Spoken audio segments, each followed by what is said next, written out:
We just passed 45-year date of Bon Scott's passing away from AC/DC. He was the legendary lead singer of AC/DC in the 70s. Not the original lead singer of AC/DC, but he is the guy who transformed the band into what we became to love in the late 70s, early 80s. And there's something about the way his attitude, fun-loving, crazy, zany, just I still laugh at some of the things I hear in those songs whenever they're coming out of a bridge or something, and he howls this crazy scream or something. And I just the spirit of AC/DC in the 70s, the Bon Scott era of AC/DC was just amazing, right? And granted, it was probably November of 1980.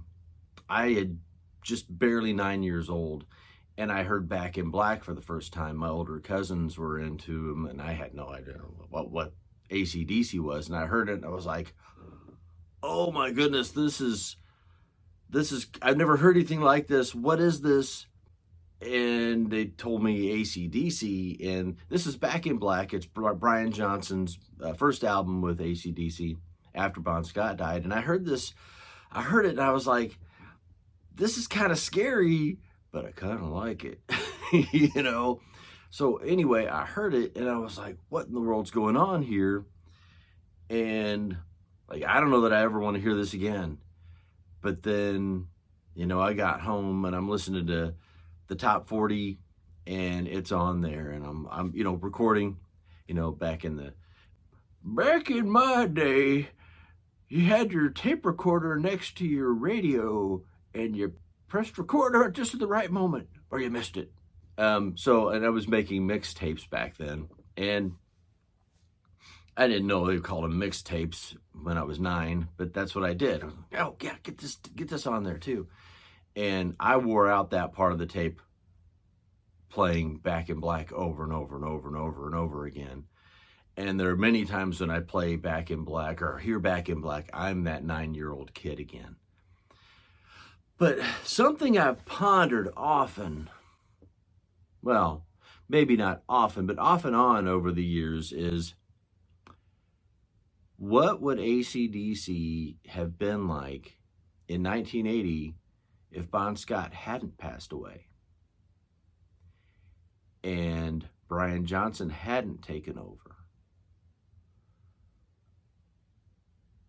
I mean, a lot of those riffs were already in progress with the Young Brothers, and the riffs that went on Back in Black, a lot of those riffs were already in progress being worked on by the Young Brothers. And what would Bon Scott have done with those songs, those riffs? What lyrics, what melodies would he have come up with? Because there was definitely a line in the sand, definitely a change from the Bon Scott era to the Brian Johnson era. The zany, crazy, fun-loving to AC/DC's more of a metal band. AC/DC with Bon Scott was hard rock and blues band, kind of punk in a way. I always thought there was plenty of songs in that era that had very much of a punk vibe to them. And then Brian Johnson takes over, and it takes more of a heavy metal sound and vibe to it. And there's some, double entendres in a lot of the songs, and some witty phrasing and things like that, but it's not the same. Now, again, I said I was 9, and my first exposure to AC/DC that won me over was Back in Black, and it was Brian Johnson singing. And I thought, that it just blew my mind, right? And it was magical. That's what won me over. I loved Back in Black, the song, and then, so many of the songs on that album are still just magical, amazing. But then it started slipping off. I mean, the next album was For Those About to Rock, which that's an anthem on all its own, you know. But the rest of the songs on the album are kind of, not quite so great. And then Flick of the Switch, I love the song Flick of the Switch, and there are a couple of songs on there that are okay, but it's, again, the title track is great. And then Fly on the Wall was like, and I mean, this is a cycle of how bands go anyway. If you can get 3 really good albums out of a band, a rock band, that's really a strong career. And AC/DC had that and more, right? And honestly, I love AC/DC to this day. It's one of my favorite all-time bands. I mean, I love all that stuff. But when I got my first AC/DC tape that I actually got of my own was High Voltage. And I had no idea. I mean, I was just a little kid. And my cousin goes, "Here, take this." I was like, "Thanks, man." And my parents were like, "Oh, this is bad." And his parents were like, "We're sorry." And I was like, "Yes, my first AC/DC tape. This is great." I'm like 9 years old or something. And yes, this is awesome. And I put it in and played it. And he said, "Hey, just so you know, it is a different lead singer." I'm like, "What?" I put it in and listened to it. I'm like, "What? This is crazy. What is going on? That's not the same." But I grew to love it really pretty quickly, and was wearing the tape out so much that my parents took it from 9-year-old Lauren and said, "This is inappropriate. We don't agree with it. We think it's satanic, and we're taking it." And they put it on a shelf in their closet. I eventually found it, and I saw it there, and like a year or so later, and I was like, whatever. I respected my parents and their decision and everything to do that. But it obviously didn't hinder me from becoming, a huge AC/DC fan and loving that. And that's still one of my favorite albums. And the songs on there, shoot, the title track, High Voltage is great. And the howl on that particular song, it's just, I still laugh. I'm like, yes. But getting back to my point, if it hadn't been for the Brian Johnson version of Back in Black, of AC/DC singing Back in Black, and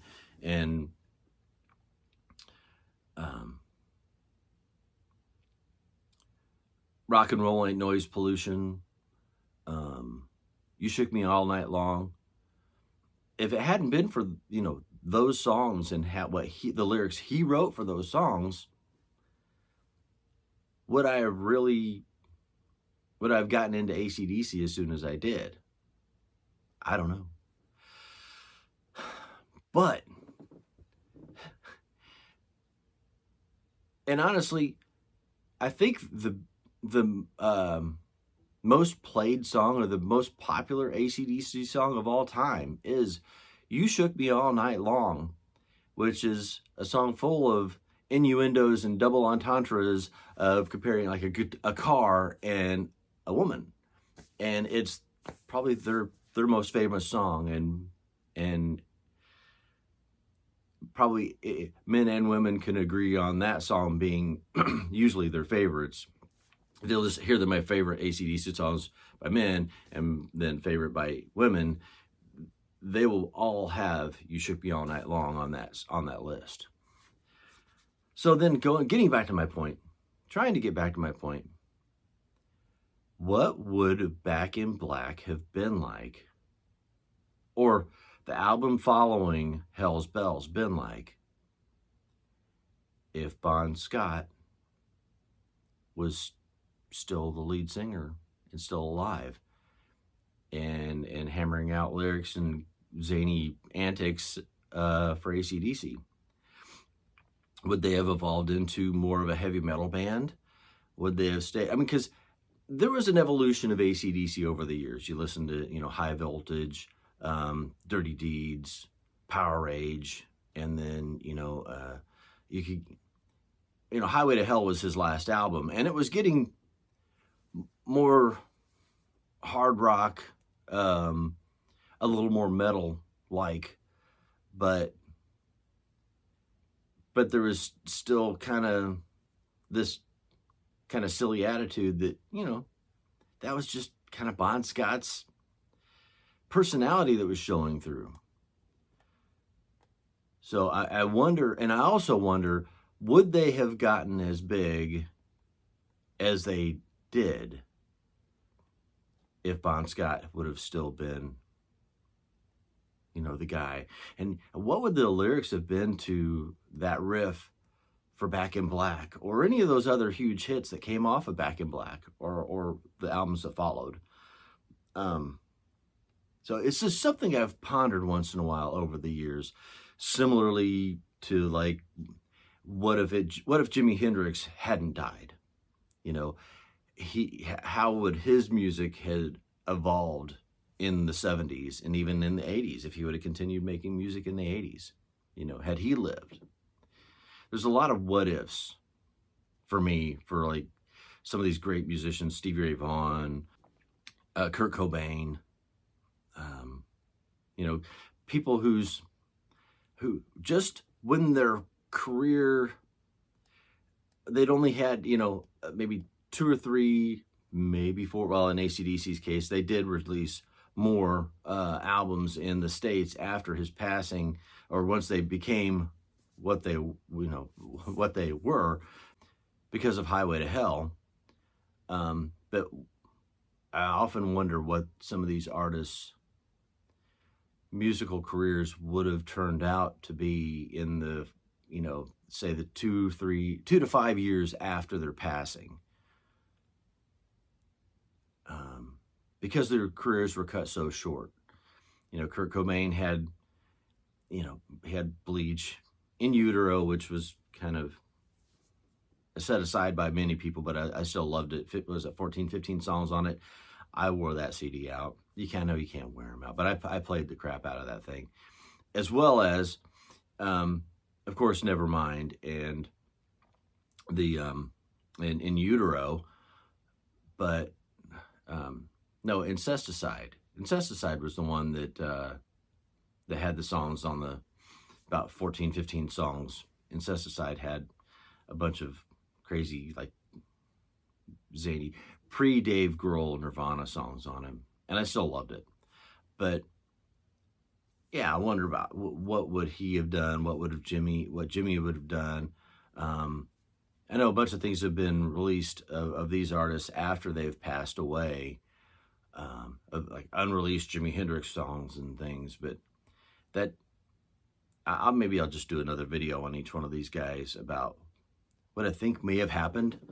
Because I think about Bon, what AC/DC would have been with Bon Scott in 1980 and 81.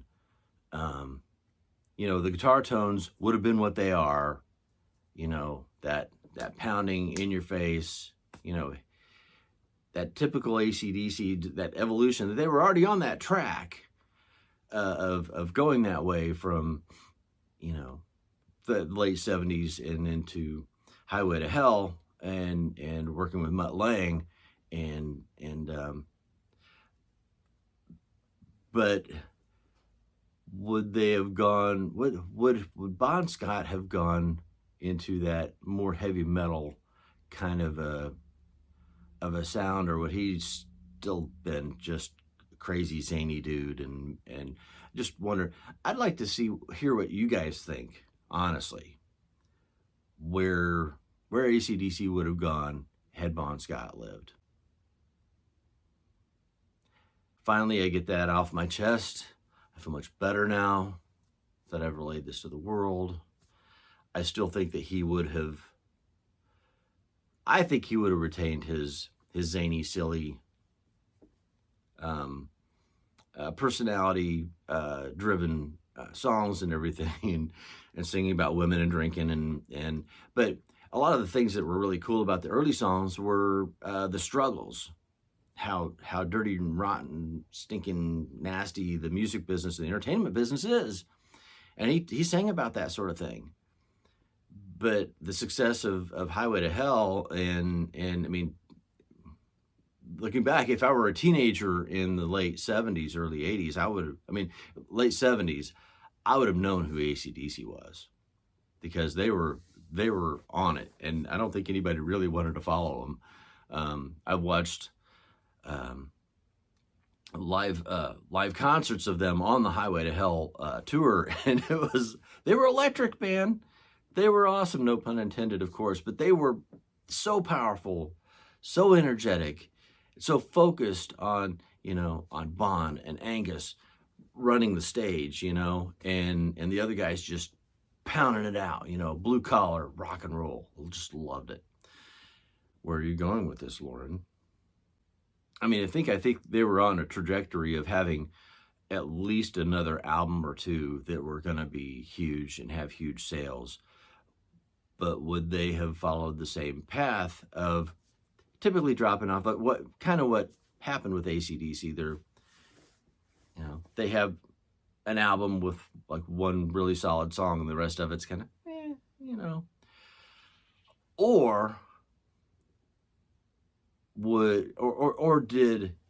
because he passed away with Brian Johnson taking over, did he breathe new life into AC/DC that was probably going to fade with the creativity, or they have had a creativity fade with Bon Scott as his career advanced, and because Brian Johnson came in with fresh ideas, a fresh approach, that they continued on with several successful albums, and then was it late 80s, early 90s? It was 90. I think it was 90 they came out with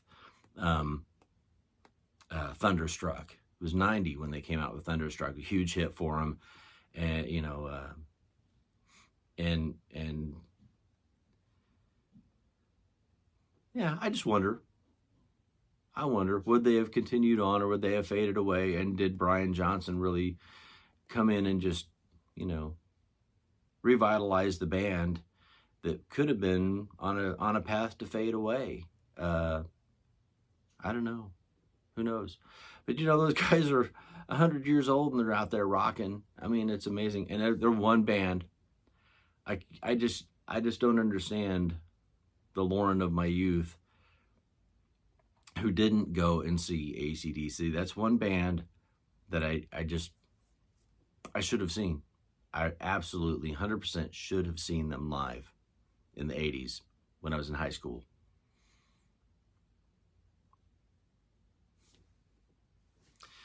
Anyway, I would really love to hear what you have to say about it, your opinions. Anyway, like, share, comment, follow. Yeah. Hope you have a great day. Take it easy. No, that's the Eagles. The Eagles say take it easy. In Bon Scott fashion, Shazbot, Nanu Nanu.